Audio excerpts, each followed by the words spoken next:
6 बजे से क्लासेस शुरू होती है। इसके बाद में 10 बजे क्लास होती है। नेक्स्ट 1 बजे क्लास होती है। उसके बाद में शाम को 6:30 बजे क्लास होती है। रात में 9 बजे क्लास होती है और रात में 11 बजे क्लास होती है। जीके की तैयारी के लिए, हर सेक्शन की तैयारी के लिए आप अलग अलग टाइम पर चैनल पर आ सकते हैं। ये सभी क्लासेस हर एग्ज़ाम के लिए है। आप किसी एग्ज़ाम की तैयारी कर रहे हैं, सभी एग्ज़ाम में जीके आता है और हर एग्ज़ाम की तैयारी करने के लिए आप हमारे चैनल पर जुड़ सकते हैं। फ्री है, अपने दोस्तों को भी शेयर कर सकते हैं जिससे और भी दोस्त क्लास में आ सकें। अगर आपने अभी तक सब्सक्राइब नहीं किया है तो सब्सक्राइब ज़रूर करें और लाइक ज़रूर करिएगा, क्योंकि हमारे लिए भी मोटिवेशन मिलता है आपका सपोर्ट जब हमारे साथ रहता है। तो नॉन टेक्निकल सब्जेक्ट्स की तैयारी के लिए आप हमारे चैनल को अपने दोस्तों के साथ सजेस्ट भी कर सकते हैं। फ्री क्लासेस पर डे अपने दोस्तों को आप ज़रूर बताएं, क्योंकि हम चाहते हैं ज़्यादा से ज़्यादा दोस्त हमसे जुड़ें, ज़्यादा से ज़्यादा दोस्त हमसे मिलें और हमारे चैनल पर पढ़ाई करें। तो चलिए शुरू करते हैं क्लास। सबसे पहले तो मैं आपसे जानना चाहूँगा, आप मुझे एक बार बता दीजिए कि आवाज़ सही आ रही है आपको, ऑडियो वीडियो एकदम क्लियर है। क्लास स्टार्ट करने से पहले हम लोग एक बार चेक कर लेते हैं, ऑडियो वीडियो क्लियर है? बिल्कुल, बहुत बहुत धन्यवाद जानकारी देने के लिए। मैं भी अपने आप से एक बार चेक कर लेता हूँ। ऑडियो वीडियो तो क्लियर है, क्योंकि मैं देख पा रहा हूँ कि लाइव क्लास स्टार्ट हो गई है और मैं साफ साफ दिख रहा हूँ, बफरिंग नहीं हो रही है। वीडियो क्लियर है, ऑडियो का ऑडियो भी क्लियर है। चलिए, ऑडियो भी क्लियर है, वीडियो भी क्लियर है। तो चलिए शुरू करते हैं क्लास। सबसे पहला प्रश्न स्क्रीन पर लेकर आते हैं। क्वेश्चन नंबर 1 आपसे क्या पूछा गया है? सबसे पहला प्रश्न है आपके सामने यहाँ पर। आपसे पूछा गया है कीटों से संबंधित जीव विज्ञान की शाखा क्या कहलाती है। क्वेश्चन नंबर 1 है, कीटों से संबंधित जीव विज्ञान की शाखा जो है उसे क्या कहते हैं? कीटों से संबंधित जीव विज्ञान की शाखा क्या कहलाती है? इम्पॉर्टेंट क्वेश्चन है ये, एग्जाम में पूछा गया है और पूछा जा सकता है। क्यों? क्योंकि विज्ञान की शाखाओं से रिलेटेड प्रश्न एग्जाम में पूछे जाते हैं। क्या उत्तर हो जाएगा इस प्रश्न के लिए, बताइए। कीटों से संबंधित विज्ञान की शाखा क्या कहलाती है? राइट आंसर क्या है प्रश्न के लिए? कीटों से संबंधित विज्ञान की शाखा को हम किस नाम से जानते हैं? तो यहाँ पर सही उत्तर हो जाएगा, कीटों से संबंधित विज्ञान की शाखा एंटेमोलॉजी कहलाती है। ऑप्शन नंबर ए प्रश्न का सही उत्तर हो जाएगा। क्या है? एंटेमोलॉजी प्रश्न का सही उत्तर हो जाएगा। जिसके भी गलत हो रहे हैं सही करते जाइएगा और अपने दोस्तों को भी शेयर करके आप बुला सकते हैं। अगले क्वेश्चन पे चलते हैं। अगला प्रश्न ये रहा आपके सामने। प्रश्न आपसे पूछा गया है, मनुष्य के वातावरण को सुधारने से नस्ल का सुधारना, मनुष्य के वातावरण को सुधारने से नस्ल का सुधारना क्या कहलाता है? राइट आंसर क्या हो जाएगा? मनुष्य के वातावरण को सुधारने से नस्ल का सुधारना क्या कहलाता है, या सुधरना क्या कहलाता है? राइट आंसर क्या है प्रश्न के लिए? मनुष्य के वातावरण को सुधारने से नस्ल सुधारना क्या कहलाता है? मतलब पूरी की पूरी प्रक्रिया ही चेंज कर दी, सुधार दिया आपने। सुधार दिया का मतलब क्या होता है? चेंजेस कर दिए, है ना। जो भी चेंजेस हुए वो पॉजिटिव रूप से चेंजेस माने जाते हैं, है ना। राइट आंसर क्या हो जाएगा? तो उसे हम क्या कहेंगे? मनुष्य के वातावरण से सुधारने से नस्ल का सुधरना। तो आपको पता है यूथ बोलते हैं ना, युवा पीढ़ी को यूथ बोलते हैं। और जाहिर सी बात है, मनुष्य अगर सुधारना है तो बुजुर्ग में तो सुधारेंगे नहीं, या बचपन में तो सुधारेंगे नहीं, जवानी में सुधारेंगे, यूथ को सुधारेंगे, तो उसको बोलते हैं यूथेनिक्स। ऑप्शन नंबर बी प्रश्न का सही उत्तर हो जाएगा। उसे क्या बोलते हैं? यूथेनिक्स प्रश्न का सही उत्तर हो जाएगा। वेरी वेल डन, बहुत बढ़िया। अगले क्वेश्चन पे चलते हैं। अगला प्रश्न ये रहा आपके सामने। क्वेश्चन आपसे क्या पूछा गया है? वंशागति के नियमों का अध्ययन, वंशागति के नियमों का अध्ययन, इसे हम क्या कहते हैं? वंशागति के नियमों के अध्ययन को हम किस नाम से जानते हैं? वंशागति के नियमों के अध्ययन को हम किस नाम से जानते हैं? राइट आंसर क्या है प्रश्न के लिए?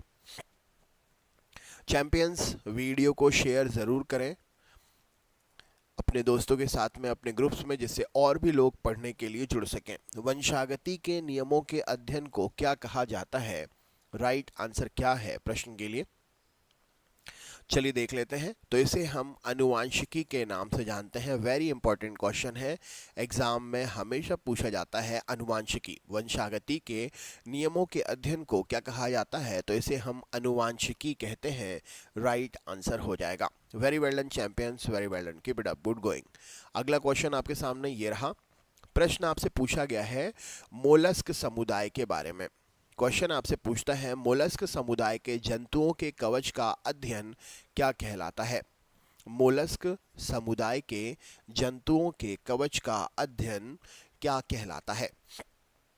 मोलस्क समुदाय के जंतुओं के कवच का अध्ययन क्या कहलाता है? राइट आंसर क्या है प्रश्न के लिए? मोलस्क समुदाय के जंतुओं के कवच का अध्ययन क्या कहलाता है? राइट आंसर क्या है प्रश्न के लिए? चलिए देख लेते हैं इस प्रश्न का सही उत्तर क्या हो जाएगा। तो मोलस्क समुदाय के जंतुओं के कवच का अध्ययन, राइट आंसर इस प्रश्न के लिए। इसे हम बोलते हैं क्या? तो इसे हम बोलते हैं कॉन्कोलॉजी। ऑप्शन नंबर बी प्रश्न का सही उत्तर हो जाएगा। इसे हम क्या बोलते हैं? इसे हम बोलते हैं कॉन्कोलॉजी। राइट आंसर है इस प्रश्न के लिए। मोलस्क समुदाय के जंतुओं के कवच का अध्ययन क्या कहलाता है?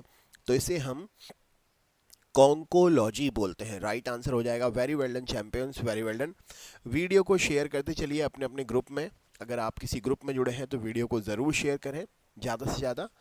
अगला क्वेश्चन आपके सामने है दोस्तों। अगला प्रश्न ये रहा। आपसे पूछा गया है कैंसर के बारे में। यहाँ पर कैंसर के बारे में क्वेश्चन आपसे पूछ रहा है कैंसर संबंधी रोगों का अध्ययन क्या कहलाता है? कैंसर संबंधी रोगों का अध्ययन क्या कहलाता है? राइट आंसर क्या है?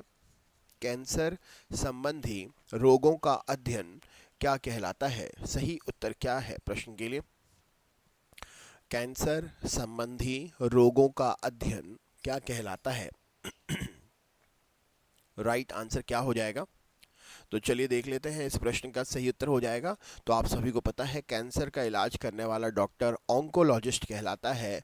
तो इसे हम ऑन्कोलॉजी कहेंगे। कैंसर से संबंधित रोगों का अध्ययन क्या कहलाता है? तो इसे हम ऑन्कोलॉजी कहेंगे।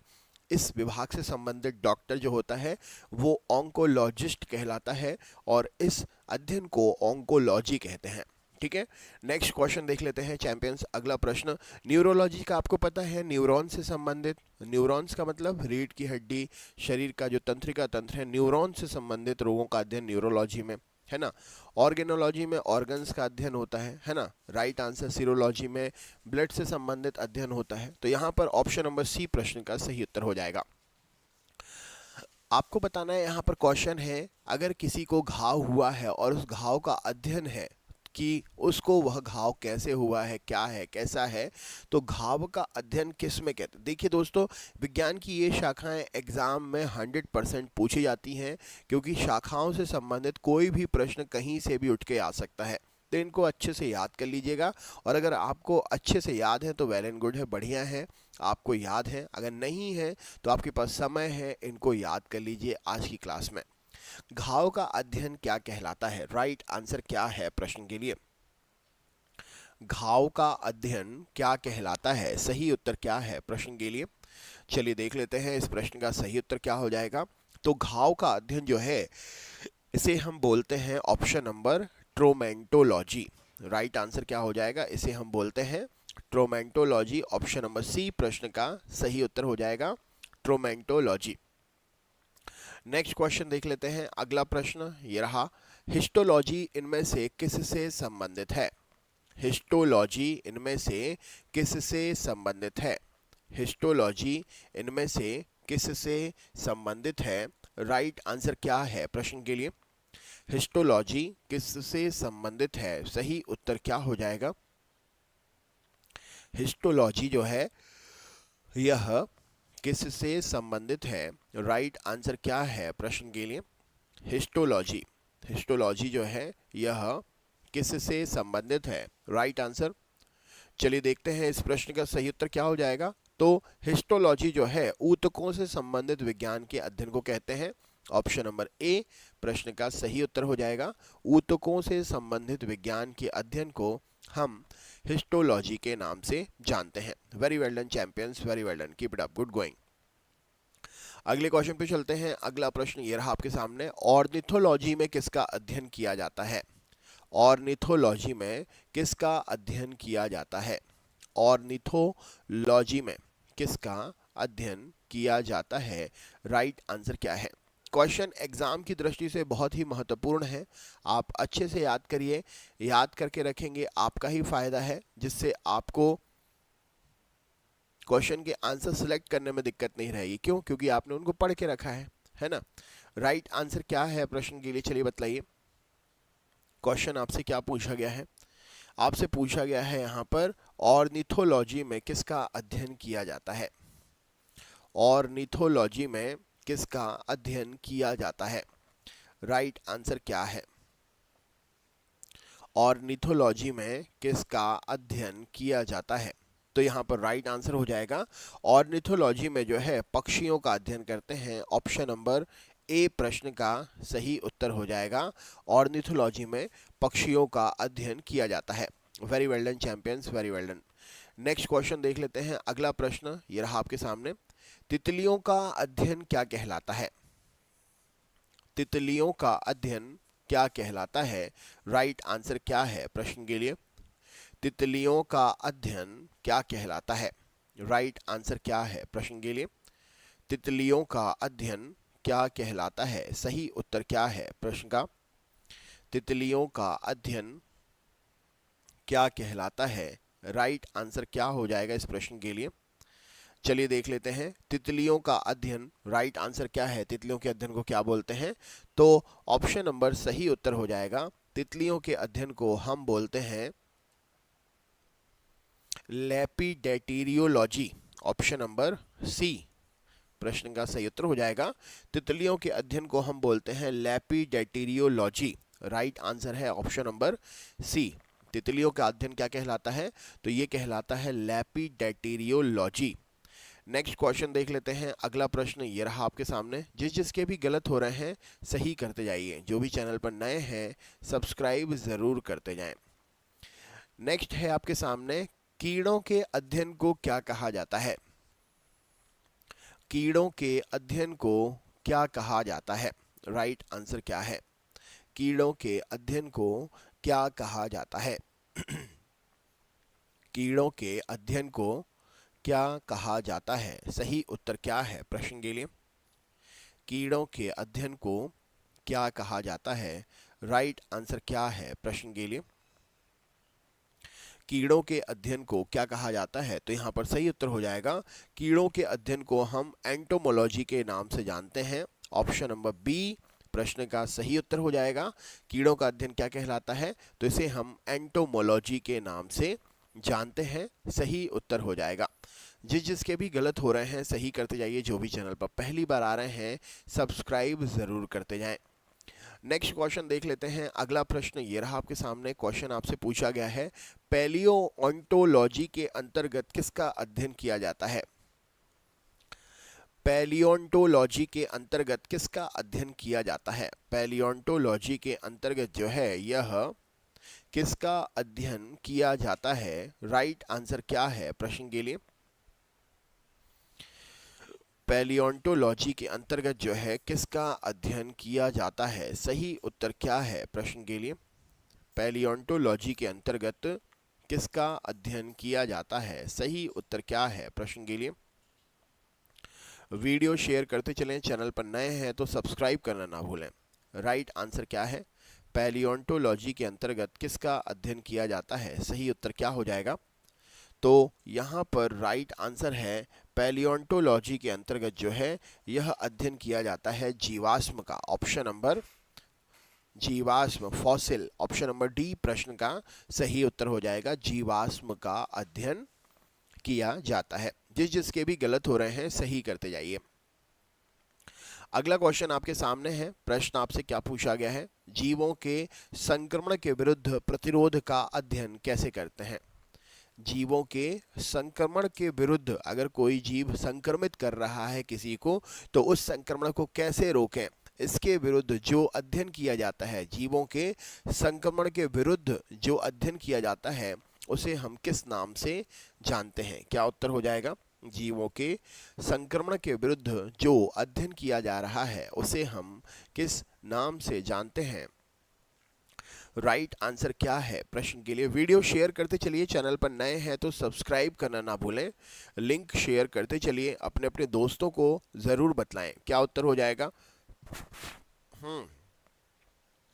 सोचिए समझिए, आंसर दीजिए। जीवों के संक्रमण के विरुद्ध प्रतिरोध का अध्ययन कैसे करते हैं, तो ये करते हैं ऑप्शन नंबर इम्यूनोलॉजी के अंतर्गत। इम्यूनिटी चेक करते हैं, इम्यूनोलॉजी प्रश्न का सही उत्तर हो जाएगा। जिसका भी गलत हो रहा है सही करते जाइए। जो भी चैनल पर नए हैं सब्सक्राइब करना ना भूलें, सब्सक्राइब ज़रूर कर लें। अगला प्रश्न आपके सामने है, आपसे पूछा गया है, अस्थियों का अध्ययन विज्ञान की किस शाखा के अंतर्गत किया जाता है। अस्थियों का अध्ययन विज्ञान की किस शाखा के अंतर्गत किया जाता है। अस्थियों का अध्ययन विज्ञान की किस शाखा के अंतर्गत किया जाता है। राइट आंसर क्या है, अस्थियों का अध्ययन विज्ञान की किस शाखा के अंतर्गत करते हैं। राइट आंसर क्या है प्रश्न के लिए। वीडियो शेयर करते चलिए, चैनल पर नए हैं तो सब्सक्राइब ज़रूर करें, अपने अपने दोस्तों को लिंक शेयर ज़रूर करें। राइट आंसर क्या है प्रश्न के लिए, चलिए देख लेते हैं। तो यहाँ पर सही उत्तर हो जाएगा आपका, अस्थियों का अध्ययन हम करते हैं ऑस्टियोलॉजी के अंतर्गत। किसके अंतर्गत, ऑस्टियोलॉजी। ऑप्शन नंबर बी प्रश्न का सही उत्तर हो जाएगा। किसके अंतर्गत करते हैं, ऑस्टियोलॉजी के अंतर्गत करते हैं। Very well done champions, very well done. Next question देख लेते हैं। अगला प्रश्न है, मानव त्वचा का अध्ययन करने वाली विज्ञान की शाखा कौन सी है। मानव त्वचा का अध्ययन करने वाली विज्ञान की शाखा कौन सी है। मानव त्वचा का अध्ययन करने वाली विज्ञान की शाखा कौन सी है। राइट आंसर क्या है, मानव त्वचा का अध्ययन करने वाली विज्ञान की शाखा को हम किस नाम से जानते हैं। दोस्तों वीडियो शेयर करते जाइए, और जो टॉपिक आप पढ़ रहे हैं ये टॉपिक 100% एग्ज़ाम में पूछा जाता है, क्योंकि विज्ञान की शाखाओं से क्वेश्चंस एग्ज़ाम में बनते हैं। तो आप ये लगभग 35 क्वेश्चंस जो हैं इनको अच्छे से याद कर लीजिएगा, और अगर नहीं याद हो रहे हैं तो इनका रिवीजन होगा। रिवीजन आप ज़रूर देख लें। इनका रिवीजन कल की डेट में शाम को 6:30 बजे वाली क्लास में होगा, ठीक है। मानव त्वचा का अध्ययन विज्ञान की किस शाखा के अंतर्गत करते हैं, तो ये करते हैं डर्मेटोलॉजी के अंतर्गत। ऑप्शन नंबर डी प्रश्न का सही उत्तर हो जाएगा। डर्मेटोलॉजी प्रश्न के लिए सही उत्तर है। नेक्स्ट क्वेश्चन देख लेते हैं। अगला प्रश्न ये रहा आपके सामने। नेक्स्ट क्वेश्चन आपसे क्या पूछा गया है, प्रश्न आपसे पूछा गया है, भूमिगत जल के प्रवाह के साथ नीचे की ओर बहने वाले प्रदूषकों को क्या कहा जाता है। राइट आंसर क्या है, भूमिगत जल के प्रवाह के साथ नीचे की ओर बहने वाले प्रदूषकों को क्या कहते हैं। राइट आंसर क्या है, पानी के साथ साथ जो प्रदूषक नीचे की ओर बह जाते हैं उन्हें हम किस नाम से जानते हैं। सही उत्तर क्या है, राइट आंसर भूमिगत जल के प्रवाह के साथ नीचे की ओर बहने वाले प्रदूषकों को हम क्या कहते हैं। राइट आंसर क्या है प्रश्न के लिए, चलिए देख लेते हैं इस क्वेश्चन का आंसर। तो आपने आंसर दिया है, इसका आंसर है निश्चालक। इसको क्या बोलते हैं, निश्चालक। भूमिगत जल के प्रवाह के साथ साथ नीचे की ओर बहने वाले प्रदूषकों को निश्चालक के नाम से जाना जाता है। ऑप्शन नंबर ए प्रश्न का सही उत्तर हो जाएगा। इंपॉर्टेंट क्वेश्चन है, प्रदूषण से संबंधित समस्याओं का सबसे बड़ा कारण। राइट आंसर है, इसे हम क्या कहते हैं, तो इसे हम निश्चालक कहते हैं। अगला प्रश्न है, भूमिगत जल को प्रदूषित या दूषित करने वाले अजैविक प्रदूषक क्या कहलाते हैं। भूमिगत जल को दूषित या प्रदूषित करने वाले अजैविक प्रदूषक क्या कहलाते हैं। इनमें से कौन है वह प्रदूषक, जो भूमिगत जल को दूषित करता है? राइट आंसर क्या है प्रश्न के लिए? भूमिगत जल को दूषित करता है, इनमें से वह प्रदूषक कौन सा है? सही उत्तर क्या है प्रश्न के लिए? वीडियो शेयर करते चलिए, चैनल पर नए हैं तो सब्सक्राइब जरूर करें। राइट आंसर क्या हो जाएगा इस प्रश्न के लिए? बहुत अच्छे जी, बहुत अच्छे। तो यहाँ पर सही उत्तर हो जाएगा, भूमिगत जल को प्रदूषित करने वाला सबसे मुख्य कारण है आर्सेनिक। ऑप्शन नंबर सी प्रश्न का सही उत्तर हो जाएगा। आर्सेनिक की अधिकता जो है भूमिगत जल को सबसे ज़्यादा प्रदूषित करती है। नेक्स्ट आपके सामने है, पर्यावरण संरक्षण के लिए कौन सी अंतर्राष्ट्रीय एजेंसी काम कर रही है? पर्यावरण संरक्षण के लिए कौन सी अंतर्राष्ट्रीय एजेंसी जो है वह काम कर रही है? राइट आंसर क्या है? पर्यावरण संरक्षण के लिए कौन सी अंतर्राष्ट्रीय एजेंसी काम कर रही है? सही उत्तर क्या हो जाएगा? पर्यावरण संरक्षण के लिए कौन सी अंतर्राष्ट्रीय एजेंसी काम कर रही है? सही उत्तर क्या हो जाएगा प्रश्न के लिए? चलिए देख लेते हैं। तो यहाँ पर सही उत्तर हो जाएगा, पर्यावरण संरक्षण के लिए जो अंतर्राष्ट्रीय एजेंसी काम कर रही है उस एजेंसी का नाम है Greenpeace. Option number C प्रश्न का सही उत्तर हो जाएगा। इस एजेंसी का नाम है ग्रीन पीस। राइट आंसर है इस प्रश्न के लिए। जिसके भी गलत हो रहे हैं सही करते जाइए। जो भी चैनल पर नए हैं सब्सक्राइब ज़रूर करें। अगला क्वेश्चन आपके सामने है, उर्वरक के अत्यधिक प्रयोग से क्या होता है? अगर आप उर्वरकों का अत्यधिक प्रयोग करते हैं तो इनमें से कौन सी घटना घटेगी? उर्वरकों के अत्यधिक प्रयोग से इनमें से क्या होता है? सही उत्तर क्या है? उर्वरकों के अत्यधिक प्रयोग से इनमें से क्या होता है? राइट आंसर क्या है प्रश्न के लिए? उर्वरकों के अत्यधिक प्रयोग से इनमें से क्या होता है? सही उत्तर क्या हो जाएगा इस प्रश्न के लिए? उर्वरकों के अत्यधिक प्रयोग से इनमें से क्या होता है? तो राइट आंसर हो जाएगा, जाहिर सी बात है, अगर आप उर्वरकों का ज़्यादा से ज़्यादा प्रयोग करेंगे तो सारे कारण सही होंगे। मृदा का प्रदूषण भी होगा, जल का भी प्रदूषण होगा, वायु का भी प्रदूषण होगा। ऑप्शन नंबर ये सभी डी प्रश्न का सही उत्तर हो जाएगा। तो उर्वरकों के प्रदूषण से ये सारे कारण उचित रूप से प्रभावी होंगे, तो सभी प्रश्न का सही उत्तर हो जाएगा। नेक्स्ट क्वेश्चन है, अगला प्रश्न है, आपसे पूछा गया है, वायु प्रदूषण के फलस्वरूप लोगों को फुफ्फुस कैंसर से अधिक मारने वाला रोग कौन सा है? चलिए बतलाइए। फुफ्फुस कैंसर से यानी कि फेफड़ों के भी कैंसर से खतरनाक इनमें से कौन सी बीमारी है जो कि वायु प्रदूषण से होती है? क्या उत्तर हो जाएगा? फेफड़ों के कैंसर से भी खतरनाक बीमारी है जो वायु प्रदूषण से होती है। आपको बताना है इससे कैसे, कौन सी बीमारी कहेंगे इससे? राइट आंसर क्या है प्रश्न के लिए? शेयर करते चलिए, चैनल पर नए हैं तो सब्सक्राइब करना ना भूलें। राइट आंसर क्या है प्रश्न के लिए? चलिए बतलाइए, सोचिए समझिए, आंसर दीजिए। इस प्रश्न का सही उत्तर क्या हो जाएगा? कौन सी बीमारी है? राइट आंसर क्या है? चलिए देख लेते हैं इस प्रश्न का सही उत्तर क्या हो जाएगा। तो राइट आंसर है, ये है वात स्फीति रोग। वात स्फीति रोग का मतलब क्या होता है? दमा रोग, है ना, अस्थमा, जो सांस लेने में दिक्कत क्रिएट करता है। तो राइट आंसर क्या हो जाएगा इस प्रश्न के लिए? ये है वात स्फीति। राइट आंसर हो जाएगा। नेक्स्ट क्वेश्चन देख लेते हैं। अगला प्रश्न ये रहा आपके सामने। आपको बताना है क्या इसके द्वारा जल के प्रदूषण को साफ करने के लिए बायोफिल्टर के रूप में पाइला ग्लोबोसा प्रयुक्त किया जाता है? बतलाइए, जल को साफ करने के लिए पाइला ग्लोबोसा प्रयोग किया जाता है। इनमें से कौन सा प्रदूषण होता है? वो प्रदूषण कौन सा है जिसको साफ करने के लिए ये पाइला ग्लोबोसा प्रयोग किया जाता है?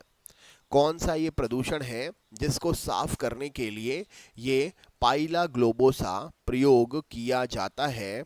राइट आंसर क्या है प्रश्न के लिए? पाइला ग्लोबोसा प्रयोग किया जाता है। राइट आंसर क्या है प्रश्न के लिए? पाइला ग्लोबोसा प्रयोग किया जाता है किसके प्रदूषण को साफ करने के लिए? राइट आंसर क्या है? वीडियो शेयर करते चलिए, चैनल पर नए हैं तो सब्सक्राइब ज़रूर करें, बेल आइकन ऑन करें और अपने दोस्तों को भी ज़रूर शेयर करें। राइट आंसर क्या है प्रश्न के लिए? चलिए देख लेते हैं। तो अगर कैडमियम का प्रदूषण है पानी में कैडमियम घुला है या किसी प्रकार से पानी में कैडमियम पाया जाता है, तो इस कैडमियम के प्रदूषण को साफ करने के लिए जो है ये पाइला ग्लोबोसा है प्रयोग किया जाता है। राइट आंसर हो जाएगा इस प्रश्न के लिए। जिसके भी गलत हो रहे हैं सही करते जाइए। जो भी चैनल पर नए हैं सब्सक्राइब करना ना भूलें, लाइक शेयर सब्सक्राइब ज़रूर करते चलें। अगले क्वेश्चन पे चलते हैं। अगला प्रश्न ये रहा आपके सामने। क्वेश्चन आपसे क्या पूछा गया है? प्रश्न है, निम्न में से संविधान सभा की प्रारूप समिति के सदस्य कौन नहीं थे? संविधान सभा की प्रारूप समिति के सदस्य कौन नहीं थे? राइट आंसर क्या है? चैंपियंस प्लीज वीडियो को शेयर करते चलिए। चैनल पर नए हैं तो सब्सक्राइब करना ना भूलें। राइट आंसर क्या है इस प्रश्न के लिए? चैनल सब्सक्राइब जरूर करते चलें। सही उत्तर क्या है प्रश्न का बतलाते चलिए। Right answer, very well done जी, वेरी वेल डन। यहाँ पर सही उत्तर क्या हो जाएगा प्रश्न का? चलिए देख लेते हैं। तो सही उत्तर हो जाएगा इस प्रश्न के लिए option number Rajendra Prasad ji. Option number D सही उत्तर हो जाएगा। राजेंद्र प्रसाद जी सही उत्तर है। जिसके भी गलत हुए हैं सही करते जाएं। नेक्स्ट क्वेश्चन देख लेते हैं। भारतीय संविधान का निर्माण किसने किया था? भारतीय संविधान का निर्माण किसने किया था? भारतीय संविधान का निर्माण जो है यह किसने किया था? राइट आंसर क्या है? भारतीय संविधान का निर्माण किसने किया था? राइट आंसर क्या है प्रश्न के लिए? भारतीय तो भारतीय संविधान का निर्माण जो है किसने किया था? राइट आंसर क्या हो जाएगा इस प्रश्न के लिए? तो ये निर्माण किया था संविधान सभा ने, कॉन्स्टिट्यूएंट असेंबली ने।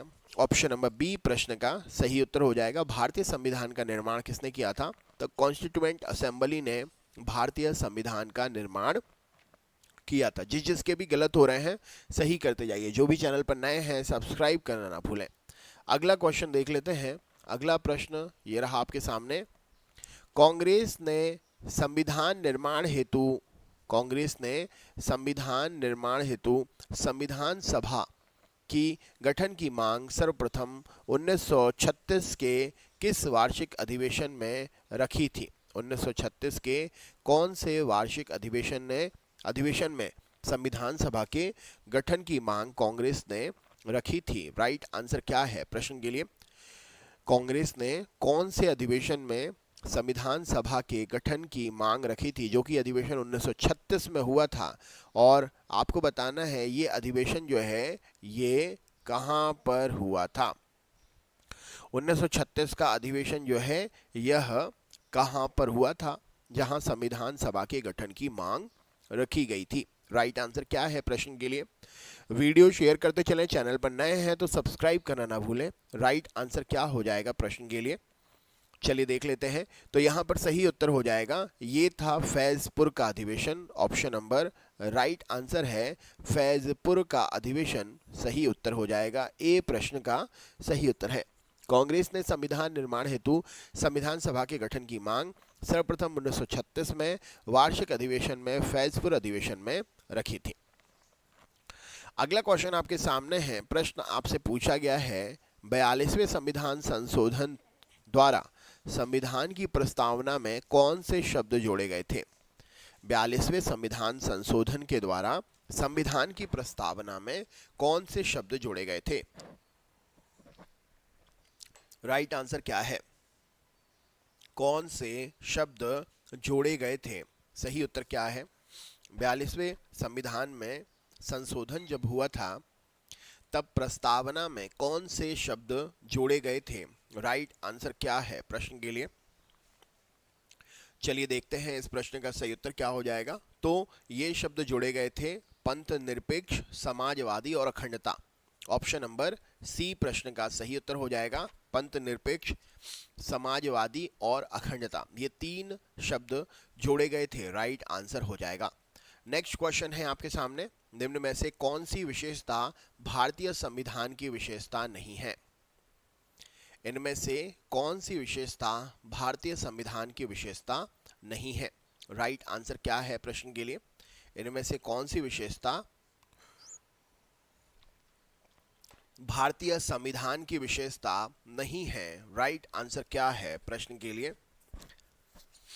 वीडियो को शेयर ज़रूर करें, अच्छा लगे वीडियो तो लाइक ज़रूर करिएगा। अगर आप अंत तक वीडियो देख रहे हैं या आपको कोई भी क्वेश्चंस अच्छे लगते हैं या आपको हमारा पढ़ाना अच्छा लगता है तो प्लीज़ लाइक ज़रूर करें। चैनल पर नए हैं तो सब्सक्राइब ज़रूर करें और अपने दोस्तों के साथ में शेयर ज़रूर करें। क्या उत्तर हो जाएगा इस प्रश्न के लिए? क्वेश्चन आपसे पूछा गया है, तो विशेषता कौन सी नहीं है भारतीय संविधान की? तो भारतीय संविधान अधिक लोचशील नहीं है। लोचशील का मतलब क्या होता है? आप इसको जब चाहें तब चेंज कर दें, फिर से नया कर दें, फिर से पुराना कर दें। लोचशील नहीं है, राइट आंसर हो जाएगा। अगला क्वेश्चन है, भारत में न्यायपालिका के बारे में आपसे पूछा गया है। राइट आंसर क्या है? भारत में न्यायपालिका इनमें से कैसी है? क्या उत्तर हो जाएगा इस प्रश्न के लिए? भारत में न्यायपालिका से आप क्या समझते हैं, बताइए।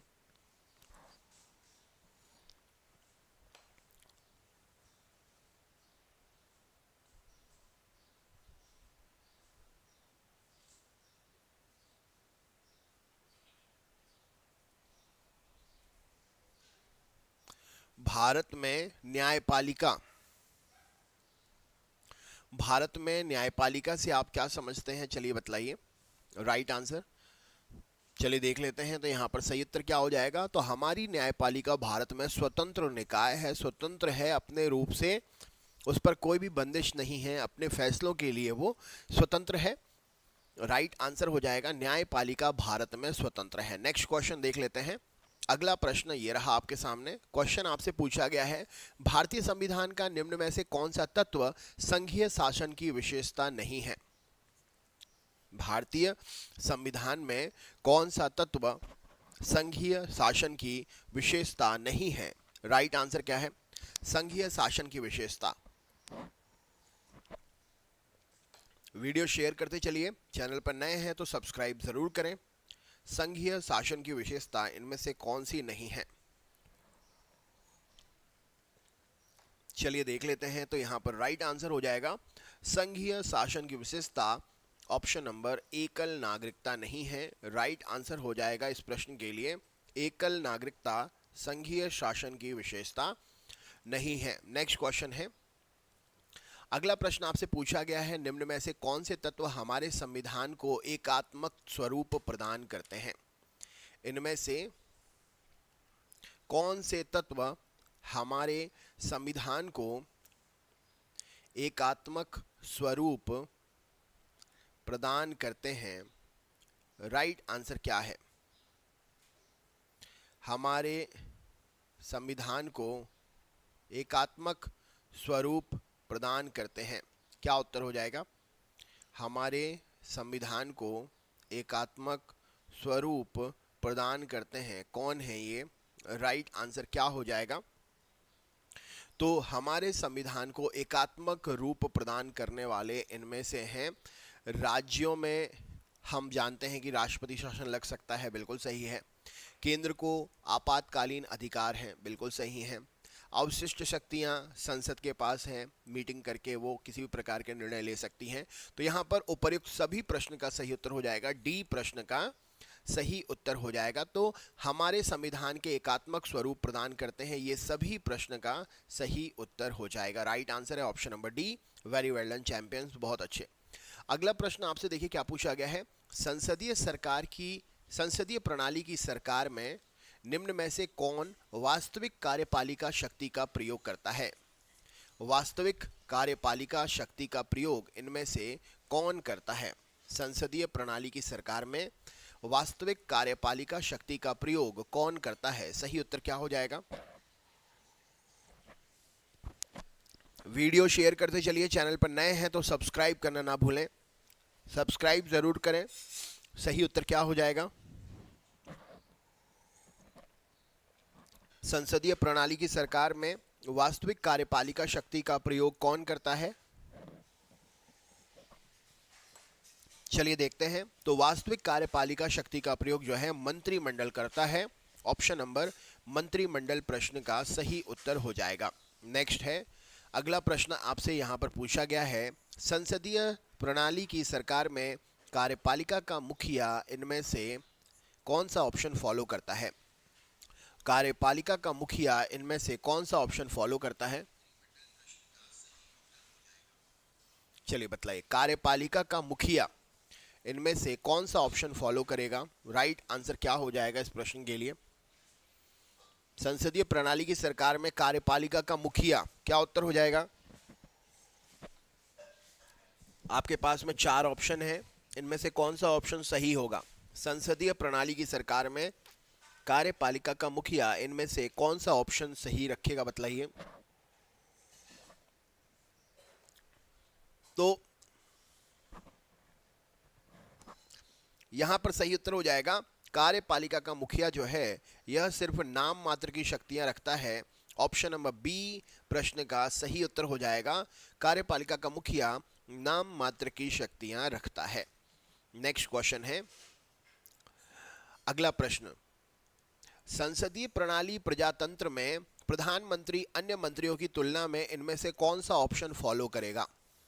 प्रधानमंत्री अन्य मंत्रियों की तुलना में इनमें से कौन सा ऑप्शन फॉलो करेगा?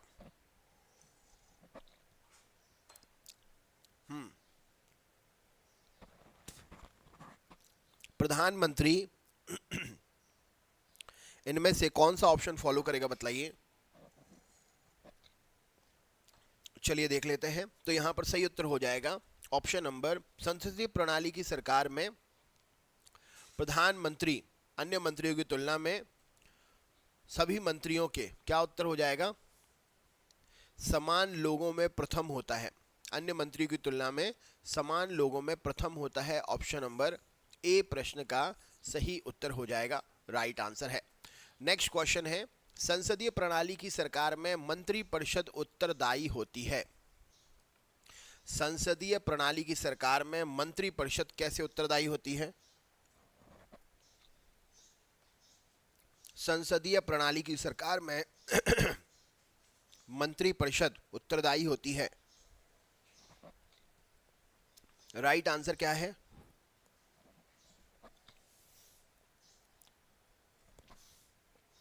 संसदीय प्रणाली की सरकार में मंत्री परिषद किसके प्रति उत्तरदायी होती है? राइट आंसर क्या हो जाएगा इस प्रश्न के लिए?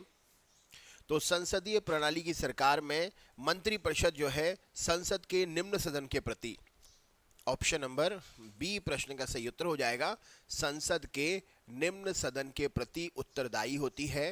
राइट आंसर हो जाएगा इस प्रश्न के लिए। जिसका भी गलत हुआ है सही करते जाइए। जो भी चैनल पर नए हैं सब्सक्राइब करना ना भूलें। अगले क्वेश्चन पे चलते हैं। अगला प्रश्न ये रहा आपके सामने। जो भी पहली बार आ रहे हैं सब्सक्राइब जरूर कर लीजिएगा।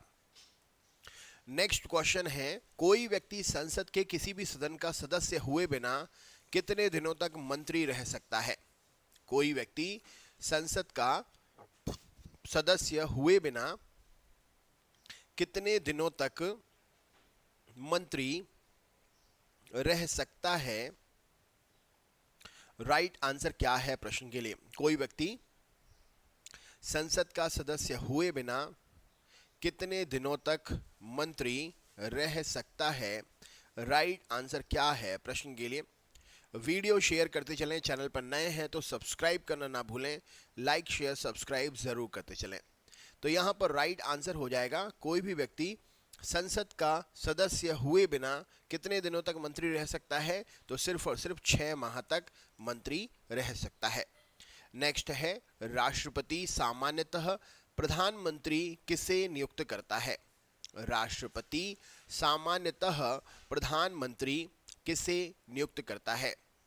राष्ट्रपति सामान्यतः प्रधानमंत्री जो है वह किसे नियुक्त करता है? राइट आंसर क्या है?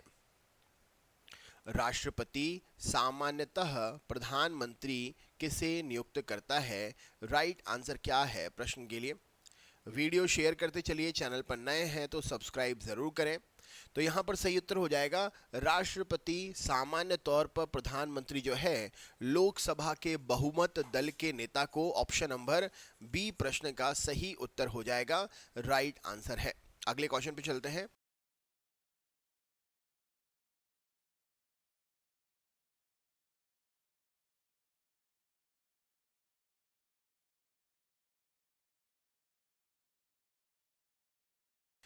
यहां पर सही उत्तर क्या हो जाएगा?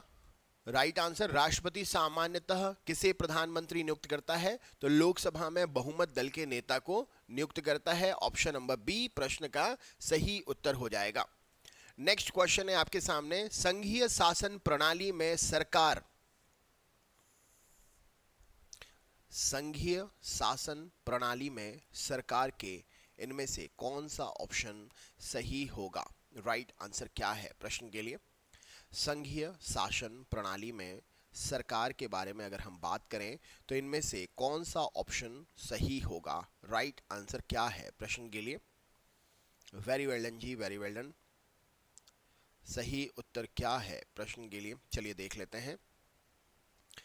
तो यहां पर सही उत्तर हो जाएगा आपका ऑप्शन नंबर, राइट आंसर है संघीय शासन प्रणाली में सरकार के बारे में अगर बात कर रहे हैं, संघीय शासन प्रणाली में सरकार के बारे में अगर हम बात करें तो इसके दो स्तर होते हैं, केंद्र और राज्य, है ना। इसके दो स्तर होते हैं, कौन कौन से होते हैं? केंद्र और राज्य। ऑप्शन नंबर सी प्रश्न का सही उत्तर हो जाएगा, केंद्र और राज्य। नेक्स्ट क्वेश्चन देख लेते हैं। अगला प्रश्न क्या है, ये रहा आपके सामने क्वेश्चन। राज्यसभा के सदस्य का कार्यकाल कितना होता है? राज्यसभा के सदस्य का कार्यकाल कितना होता है? राज्यसभा के सदस्य का कार्यकाल कितना होता है? राइट आंसर क्या है? राज्यसभा के सदस्य का कार्यकाल जो है यह कितना होता है? राइट आंसर क्या हो जाएगा? राज्यसभा के सदस्य का कार्यकाल कितना होता है? राइट आंसर क्या है? तो ये कार्यकाल 6 वर्ष का होता है। ऑप्शन नंबर बी सही उत्तर हो जाएगा। लोकसभा की बैठकों की अध्यक्षता कौन करता है? लोकसभा की बैठकों की अध्यक्षता कौन करता है? लोकसभा की बैठकों की अध्यक्षता कौन करता है? सही उत्तर क्या है प्रश्न के लिए? लोकसभा की बैठकों की अध्यक्षता कौन करता है? सही उत्तर क्या हो जाएगा इस प्रश्न के लिए? Very well done champions, very well done. तो यहां पर सही उत्तर हो जाएगा, लोकसभा के बैठकों की अध्यक्षता जो है यह कौन करता है? तो ऑप्शन नंबर स्पीकर करता है। कौन करता है? स्पीकर। ऑप्शन नंबर सी सही उत्तर हो जाएगा। अगला प्रश्न आपके सामने है। अगला प्रश्न आपसे क्या पूछा गया है? लोकसभा द्वारा पारित धन विधेयक को राज्यसभा द्वारा कितने दिनों में लौटाना अनिवार्य होता है? लोकसभा के द्वारा पारित धन विधेयक को राज्यसभा के द्वारा कितने दिनों के भीतर लौटाना अनिवार्य होता है? सही उत्तर क्या है प्रश्न के लिए? वीडियो शेयर करते चलिए, चैनल पर नए हैं तो सब्सक्राइब जरूर करें। राइट आंसर क्या है इस प्रश्न के लिए? राइट आंसर इस प्रश्न के लिए चलिए बतलाइए, सोचिए समझिए, आंसर दीजिए। तो कितने दिन के भीतर लौटाना अनिवार्य है? तो यह 14 दिन के भीतर लौटाना अनिवार्य है। ऑप्शन नंबर ए प्रश्न का सही उत्तर हो जाएगा। जिसके भी गलत हो रहे हैं सही करते जाइए, जो भी पहली बार आ रहे हैं सब्सक्राइब जरूर कर लें। अगला क्वेश्चन आपके सामने है। यहां पर आपसे पूछा गया है, राष्ट्रपति के विरुद्ध महाभियोग किस आधार पर लगाया जा सकता है? राष्ट्रपति के विरुद्ध महाभियोग किस आधार पर लगाया जा सकता है? सही उत्तर क्या है? राष्ट्रपति के विरुद्ध महाभियोग किस आधार पर लगाया जा सकता है? राइट आंसर क्या है प्रश्न के लिए? राष्ट्रपति के विरुद्ध महाभियोग किस आधार पर लगाया जा सकता है? चलिए देख लेते हैं। तो यहां पर सही उत्तर हो जाएगा, अगर वह संविधान का अतिक्रमण करता है। ऑप्शन नंबर बी, संविधान के अतिक्रमण करने के आधार पर राष्ट्रपति के विरुद्ध महाभियोग लगाया जा सकता है। सही उत्तर हो जाएगा। नेक्स्ट क्वेश्चन देख लेते हैं। अगला प्रश्न है, यह रहा आपके सामने क्वेश्चन। आपसे क्या पूछा गया है? उपराष्ट्रपति के विरुद्ध पद से हटाने का प्रस्ताव कहां से प्रारंभ होता है? उपराष्ट्रपति के विरुद्ध पद से हटाने का प्रस्ताव कहां से शुरू होता है? सही उत्तर क्या हो जाएगा? उपराष्ट्रपति को पद से हटाने का जो प्रस्ताव है वह कैसे स्टार्ट होता है? सही उत्तर क्या है? प्रश्न के लिए वीडियो शेयर करते चलिए। चैनल पर नए हैं तो सब्सक्राइब करना ना भूलें। राइट आंसर क्या है? प्रश्न के लिए उपराष्ट्रपति को हटाने का इनमें से कहां से शुरू किया जा सकता है प्रस्ताव? सही उत्तर क्या है? प्रश्न के लिए वीडियो शेयर करते चलें। नए हैं तो सब्सक्राइब भी ज़रूर करते चलें। तो यहाँ पर सही उत्तर हो जाएगा उपराष्ट्रपति को हटाने का प्रस्ताव जो है यह राज्यसभा से शुरू होगा, क्योंकि वह राज्यसभा का मुखिया होता है, वहीं पर बैठता है। राइट आंसर है इस प्रश्न के लिए। जिसके भी गलत हो रहे हैं सही करते चलिए। जो भी पहली बार आ रहे हैं सब्सक्राइब ज़रूर कर लें। नेक्स्ट क्वेश्चन है आपके पास में। अगला प्रश्न है, बजट सर्वप्रथम प्रस्तुत किया जाता है कहां पर? बजट सर्वप्रथम जो है यह कहां पर प्रस्तुत किया जाता है? बजट सर्वप्रथम कहां पर प्रस्तुत किया जाता है? राइट आंसर क्या है? बजट सर्वप्रथम कहां पर प्रस्तुत किया जाता है? राइट आंसर क्या है? प्रश्न के लिए तो सबसे पहले बजट जो है यह लोकसभा में पेश किया जाता है। ऑप्शन नंबर सी प्रश्न का सही उत्तर हो जाएगा। लोकसभा में सबसे पहले बजट जो है वह प्रस्तुत किया जाता है। दुर्गा, राधे राधे, बड़ी देर लगाई आने में, क्या बात है? आज इतने लेट क्यों आए? कारण जान सकते हैं क्या हम? अगला प्रश्न ये रहा आपके सामने। क्वेश्चन है, कोई बिल धन विधेयक है या नहीं, इसे कौन प्रमाणित करता है? कोई बिल धन विधेयक है या नहीं, इसे कौन प्रमाणित करता है? कोई बिल धन विधेयक है या नहीं, इसे कौन प्रमाणित करता है? राइट आंसर क्या है? कोई बिल धन विधेयक है या नहीं, इसे कौन प्रमाणित करता है? राइट आंसर क्या है? प्रश्न के लिए तो कोई बिल धन विधेयक है या नहीं, इसे प्रमाणित करता है लोकसभा का अध्यक्ष। ऑप्शन नंबर सी प्रश्न का सही उत्तर हो जाएगा।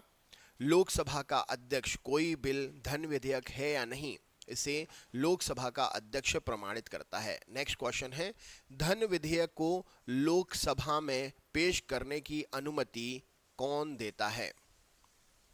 धन विधेयक को लोकसभा में प्रस्तुत करने की अनुमति कौन देता है? राइट आंसर क्या है? प्रश्न के लिए धन विधेयक को लोकसभा में प्रस्तुत करने की अनुमति कौन देता है?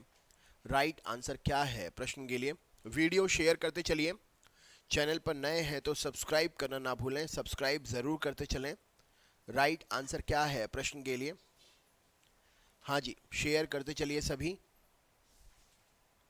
चलिए देख लेते हैं इस प्रश्न का सही उत्तर क्या हो जाएगा। तो लोकसभा को धन विधेयक को लोकसभा में पेश करने की अनुमति राष्ट्रपति जी देते हैं। ऑप्शन नंबर डी प्रश्न का सही उत्तर हो जाएगा, राष्ट्रपति जी। राइट आंसर है। नेक्स्ट क्वेश्चन देख लेते हैं। अगला प्रश्न है, धन विधेयक के मामले में इनमें से कौन सा ऑप्शन सही है? धन विधेयक के मामले में इनमें से कौन सा ऑप्शन सही है? धन विधेयक के मामले में इनमें से कौन सा ऑप्शन सही है? राइट आंसर क्या है? प्रश्न के लिए वीडियो शेयर करते चलें। चैनल पर नए हैं तो सब्सक्राइब करना ना भूलें। राइट आंसर क्या हो जाएगा? धन विधेयक के मामले में इनमें से कौन सा ऑप्शन सही है? राइट आंसर क्या है? तो यहाँ पर सही उत्तर हो जाएगा, धन विधेयक के बारे में अगर बात करें तो लोकसभा अधिक शक्तिशाली होती है। ऑप्शन नंबर ए प्रश्न का सही उत्तर हो जाएगा। नेक्स्ट क्वेश्चन देख लेते हैं। अगला प्रश्न है, सिंधुवासी किसकी उपासना नहीं करते थे? सिंधुवासी किसकी उपासना नहीं करते थे? सिंधुवासी किसकी उपासना नहीं करते थे? राइट आंसर क्या है? सिंधुवासी किसकी उपासना नहीं करते थे? राइट आंसर क्या है? सिंधुवासी किसकी उपासना नहीं करते थे? राइट आंसर क्या है प्रश्न के लिए? सिंधुवासी किसकी उपासना नहीं करते थे? Right answer. चलिए देख लेते हैं इस प्रश्न का सही उत्तर हो जाएगा। तो सिंधुवासी जो हैं ये उपासना नहीं करते थे विष्णु की, बाकी प्रकृति देवी की करते थे, स्वास्तिक चिन्ह की करते थे, मातृ देवी की करते थे, लेकिन विष्णु की उपासना नहीं करते थे। अगला क्वेश्चन है, ये रहा आपके सामने। ऐतरेय ब्राह्मण में कृपण किसे कहा गया है? ऐतरेय ब्राह्मण ग्रंथ है, इस ब्राह्मण ग्रंथ में कृपण किसे कहा गया है? क्या उत्तर हो जाएगा? ऐतरेय ब्राह्मण ग्रंथ में कृपण किसे कहा गया है? राइट आंसर क्या हो जाएगा इस प्रश्न के लिए? ऐतरेय ब्राह्मण ग्रंथ में कृपण किसे कहा गया है? राइट आंसर क्या हो जाएगा इस प्रश्न के लिए? वीडियो शेयर करते चलिए, चैनल पर नए हैं तो सब्सक्राइब करना ना भूलें। ऐतरेय ब्राह्मण ग्रंथ में कृपण किसे कहा गया है? राइट आंसर क्या हो जाएगा इस प्रश्न के लिए? चलिए देख लेते हैं। तो इस प्रश्न का सही उत्तर हो जाएगा ऐतरेय ब्राह्मण ग्रंथ में कृपण कहा गया है ऑप्शन नंबर पुत्री को। किसको? पुत्री। ऑप्शन नंबर डी प्रश्न का सही उत्तर हो जाएगा। किसे कहा गया है? तो पुत्री प्रश्न का सही उत्तर हो जाएगा। जिसका भी गलत हो रहा है सही करते जाइए। जो भी चैनल पर नए हैं सब्सक्राइब करना ना भूलें। नेक्स्ट क्वेश्चन देख लेते हैं। अगला प्रश्न ये रहा आपके सामने। अनुच्छेद 356 की बात हो रही है, तो अनुच्छेद 356 के तहत इमरजेंसी लगाई जाती है कैसे? क्या उत्तर हो जाएगा? अनुच्छेद 356 के तहत इमरजेंसी क्या उत्तर हो जाएगा इस प्रश्न के लिए? वीडियो शेयर करते चलें, चैनल पर नए हैं तो सब्सक्राइब भी ज़रूर करें। राइट आंसर क्या हो जाएगा इस प्रश्न के लिए? चलिए बतलाइए। अनुच्छेद 356 के तहत इमरजेंसी लगाई जा सकती है कैसे? Right answer. तो यहां पर सही उत्तर हो जाएगा अनुच्छेद 356 के तहत इमरजेंसी लगाई जा सकती है जिस राज्य में संवैधानिक तंत्र विफल हो गया हो। ऑप्शन नंबर बी वहां पर। जिस राज्य में संवैधानिक तंत्र विफल हो गया हो वहां पर लगाई जा सकती है। राइट आंसर है इस प्रश्न के लिए। जिसके भी गलत हो रहे हैं सही करते जाइएगा, है ना। अगले क्वेश्चन पे चलते हैं। अगला प्रश्न है, संविधान की प्रस्तावना में कितनी बार संशोधन हुआ है? संविधान की प्रस्तावना में कितनी बार संशोधन हुआ है? राइट आंसर क्या है प्रश्न के लिए? संविधान की प्रस्तावना में कितनी बार संशोधन हुआ है? राइट आंसर क्या है प्रश्न के लिए? दोस्तों जो भी चैनल पर नए हैं सब्सक्राइब ज़रूर करें। चैनल पर नए हैं तो सब्सक्राइब करने के साथ साथ वीडियो की लिंक अपने दोस्तों के साथ भी शेयर ज़रूर करें और वीडियो को लाइक करना ना भूलें। तो यहाँ पर सही उत्तर हो जाएगा सिर्फ और सिर्फ एक बार प्रस्तावना में संशोधन हुआ है। राइट आंसर है option number A. Next question आपके सामने है। क्या पूछा गया है? गोवा को भारत का अभिन्न अंग कब बनाया गया था? गोवा को भारत का अभिन्न अंग कब बनाया गया था? राइट आंसर क्या है? गोवा को भारत का अभिन्न अंग कब बनाया गया था? राइट आंसर क्या है प्रश्न के लिए? वीडियो शेयर करते चलिए चैंपियंस, वीडियो शेयर ज़रूर करें। राइट आंसर क्या है? गोवा को भारत का अभिन्न अंग कब बनाया गया? राइट आंसर क्या है प्रश्न का? चलिए देखते हैं इस प्रश्न का सही उत्तर हो जाएगा। तो गोवा को 1961 में, कब? ऑप्शन नंबर 1961 में भारत का अभिन्न अंग बनाया गया। ऑप्शन नंबर 1961 सही उत्तर हो जाएगा। नेक्स्ट क्वेश्चन है। अगला प्रश्न आपसे पूछा गया है, अब तक कितनी बार राष्ट्रीय आपातकाल की घोषणा की जा चुकी है?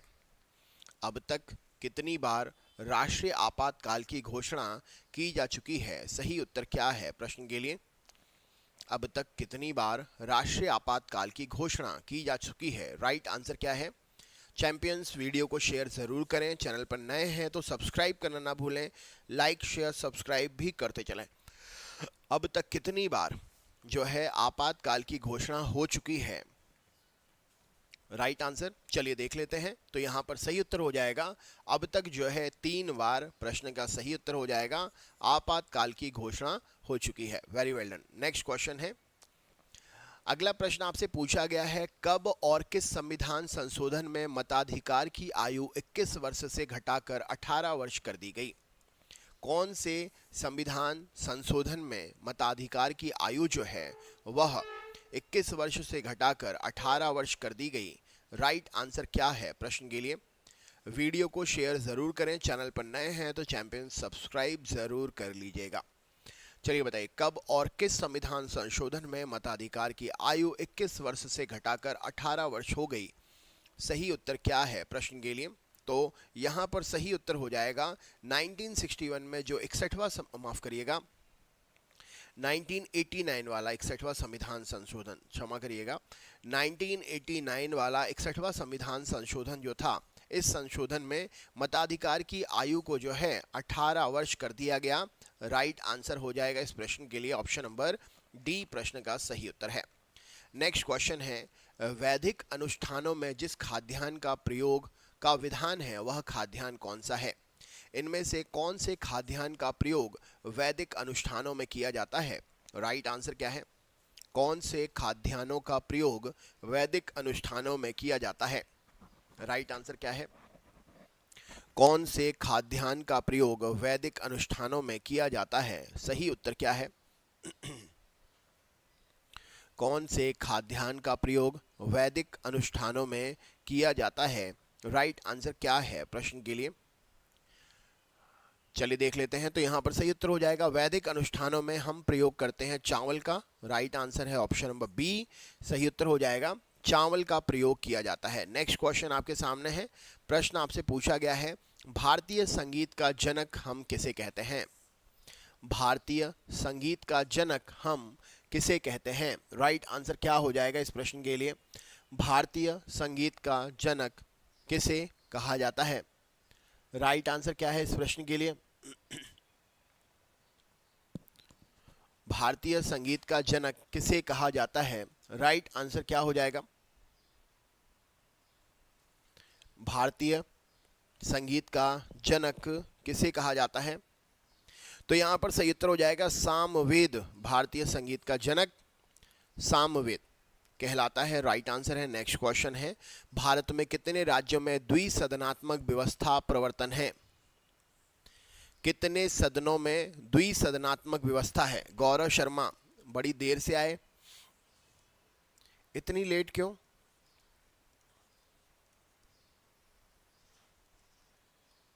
इतनी देरी से क्यों, कारण जान सकते हैं?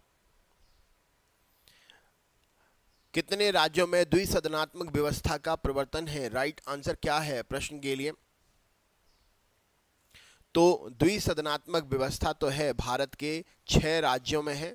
राइट आंसर हो जाएगा इस प्रश्न के लिए द्विसदनात्मक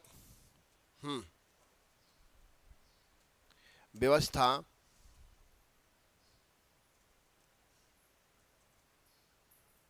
कितने राज्यों में? राइट आंसर हो जाएगा 6 राज्यों में। कितने? 6 राज्य। राइट आंसर हो जाएगा द्विसदनात्मक व्यवस्था जो है 6 राज्यों में है। और हाँ, 6 राज्य कौन कौन से हैं?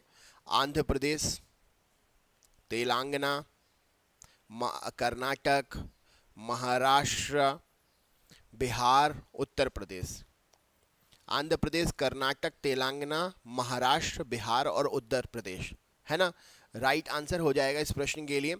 नेक्स्ट क्वेश्चन देखते हैं। अगला प्रश्न, वह नेता जो महात्मा गांधी के राजनीतिक गुरु थे कौन है?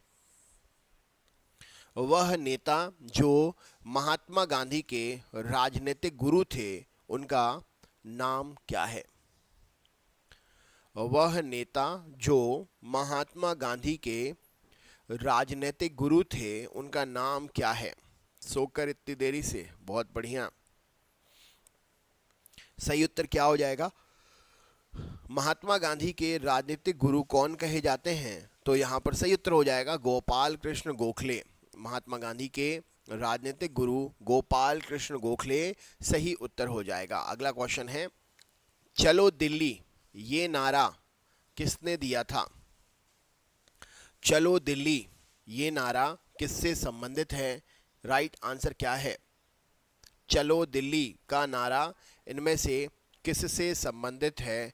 राइट आंसर क्या है? वीडियो को शेयर करते चलिए, वीडियो को शेयर करते चलिए। चैनल पर नए हैं तो सब्सक्राइब करना ना भूलें, शेयर ज़रूर करते चलें। राइट आंसर क्या है? तो चलो दिल्ली का नारा जो है आज़ाद हिंद फौज ने दिया था। ऑप्शन नंबर ए प्रश्न का सही उत्तर हो जाएगा, आज़ाद हिंद फौज। नेक्स्ट क्वेश्चन देख लेते हैं। अगला प्रश्न है, गदर पार्टी के संस्थापक कौन हैं या कौन थे? गदर पार्टी के संस्थापक कौन थे? राइट आंसर क्या है? गदर पार्टी के संस्थापक कौन थे? सही उत्तर क्या है? वीडियो शेयर करते चलिए। चैनल पर नए हैं तो सब्सक्राइब ज़रूर कर लें। जिन जिन की भी क्लासेस छूटी हैं आप इनका रिवीजन कर सकते हैं कल रात में 11 बजे वाली क्लास में। तो यहाँ पर सही उत्तर हो जाएगा इस प्रश्न के लिए लाला हरदयाल। ऑप्शन नंबर सी प्रश्न का सही उत्तर हो जाएगा लाला हरदयाल। नेक्स्ट है, अगला प्रश्न आपसे पूछा गया है, 1977 में निर्विरोध चुने गए राष्ट्रपति कौन थे? 1977 में निर्विरोध चुने गए राष्ट्रपति कौन थे? राइट आंसर क्या है? 1977 में निर्विरोध चुने गए राष्ट्रपति कौन थे? सही उत्तर क्या है प्रश्न के लिए? 1977 में निर्विरोध चुने गए राष्ट्रपति कौन थे? सही उत्तर क्या है प्रश्न के लिए? वीडियो शेयर करते चलिए। चैनल पर नए हैं तो सब्सक्राइब करना ना भूलें। राइट आंसर क्या है प्रश्न के लिए? 1977 में निर्विरोध चुने गए राष्ट्रपति कौन थे? तो यहाँ पर सही उत्तर हो जाएगा 1977 में निर्विरोध चुने गए राष्ट्रपति नीलम Sanjeev Reddy ji. Option number A प्रश्न का सही उत्तर हो जाएगा। सर्वोच्च न्यायालय की प्रथम महिला न्यायाधीश कौन थी? सर्वोच्च न्यायालय की पहली महिला न्यायाधीश कौन थी? सही उत्तर क्या है प्रश्न के लिए? चलिए बतलाइए।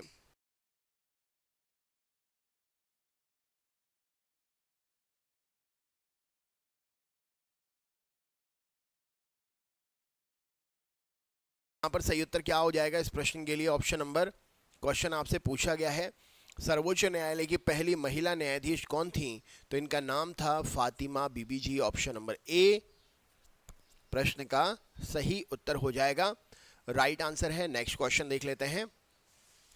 अगला प्रश्न आपके सामने है, राज्य के महाधिवक्ता की नियुक्ति कौन करता है? राज्य के महाधिवक्ता की नियुक्ति कौन करता है? राज्य के महाधिवक्ता की नियुक्ति कौन करता है? सही उत्तर क्या है? राज्य के महाधिवक्ता की नियुक्ति कौन करता है? सही उत्तर क्या है प्रश्न के लिए? तो चलिए देख लेते हैं। तो राज्य के महाधिवक्ता की नियुक्ति राज्यपाल करता है। ऑप्शन नंबर बी प्रश्न का सही उत्तर हो जाएगा राज्यपाल। अगला क्वेश्चन है, अगला प्रश्न है, भाषाई आधार पर गठित होने वाला पहला राज्य कौन सा था? भाषाई आधार पर गठित होने वाला पहला राज्य कौन था? भाषाई आधार पर गठित होने वाला पहला राज्य कौन था? सही उत्तर क्या है प्रश्न के लिए? वीडियो शेयर करते चलिए। चैनल पर नए हैं तो सब्सक्राइब करना ना भूलें। भाषाई आधार पर गठित होने वाला पहला राज्य कौन सा था? तो यहाँ पर